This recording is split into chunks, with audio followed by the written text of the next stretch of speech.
Un matin de grand vent d'hiver en baie de Somme, sur la rive nord du Chenal. Nous sommes au cœur de la réserve naturelle. Ici, tous les 10 jours, les oiseaux, sédentaires ou migrateurs, sont comptés. 50, 60, 70, 80, 90. Au cœur de l'hiver, les huîtres épis, les tadornes se comptent par milliers. On voit aussi beaucoup de bécassos, variables ou sanderlings, des courlis aussi.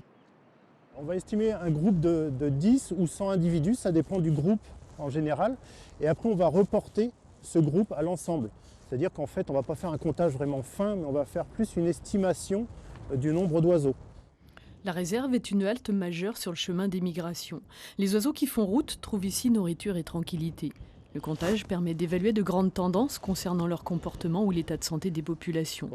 Au loin, les espèces similaires se différencient par des nuances de couleur ou de plumage.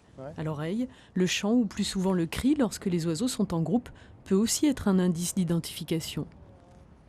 Les cris, c'est souvent quelques notes très simples, très brefs, alors que le chant va être composé de phrases bien complexes et souvent très mélodieux en fait.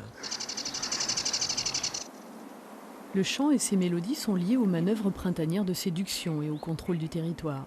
Le cri de contact a plutôt une fonction de rassemblement pour affronter les rigueurs de l'hiver ou d'alerte pour prévenir le groupe de l'arrivée d'un danger. Voilà, tut, tut, tut, tut. Alors ce qui est marrant, c'est comme là, en ce moment, il fait doux. Vous avez, dans les cris de contact, parfois des débuts de chant, où on sent qu'on a envie de commencer à défendre le territoire, à cause de la douceur. Avec la parabole, pour mieux les entendre, on découvre des nuances que l'oreille seule n'avait pas saisies. Du sous-bois de pinède au bord de l'étang, à quelques dizaines de mètres seulement, selon les milieux, les gammes et les mélodies ne sont plus les mêmes. Plus vous allez être dans un milieu fermé, plus le chant généralement va être élaboré. Dans les forêts tropicales, dans nos forêts, le chant va avoir une grande diversité de notes parce qu'il faut vraiment attirer l'attention. Dans les roselières, souvent dans les massifs de roseaux, c'est là où on va trouver les chants les plus élaborés, chez les fauvettes. C'est là où on va trouver aussi des imitateurs, des imitatrices, comme la rousserolle verderolle, qui va s'approprier des notes d'autres espèces. Il y a les oiseaux imitateurs, mais le leur est aussi la science des siffleurs, ceux parmi les chasseurs de gibier d'eau qui se sont fait fort de prêter l'oreille aux diverses mélodies et cris de contact des oiseaux. En Crolus cendré, c'est...